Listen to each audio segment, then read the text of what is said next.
సంవత్సరం కూడా మనము రాజ్యాంగ దినోత్సవం ఒక తంతులాగా మారిపోయింది. బట్ రాజ్యాంగం అనేది ఇంప్లిమెంటేషన్లో ఎంతవరకు ఈ కేంద్ర రాష్ట్ర ప్రభుత్వాలు దీన్ని అమలు పరుస్తున్నాయో అనే విషయం మీద ఈ రాష్ట్ర దేశంలోని ప్రజలంతా కూడా ఆలోచించవలసిన అవసరం ఉన్న సోదరులారా మీరంతా. ఎందుకంటే మీకు ఒక తాజా ఉదాహరణనే నేను చెప్తా. ఆంధ్రలో మొన్ననే అదేంటి ముంగోల్ డిస్టిక్లో ఒక దళితుల మీద దాడి జరిగితే ఇంతవరకు కూడా వాళ్ళని అరెస్ట్ చేయలేరంటే అసలు భారత రాజ్యాంగం ఎక్కడ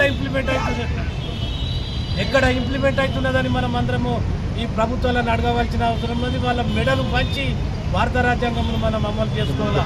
మీరంతా ఇళ్ళకి వెళ్ళి బయటకు వచ్చి ఇటువంటి ఉత్సవాలలో మీరంతా ఒక తాటి మీదకి వచ్చి పని చేయకపోతే ఎవరి సంఘం వాళ్ళే పెట్టుకొని పూల దుకాణం వాళ్ళే 4-5 పెట్టుకొని మాట్లాడితే మాత్రం ఇదివరకే మాల జాతి బాగా నష్టపోయింది.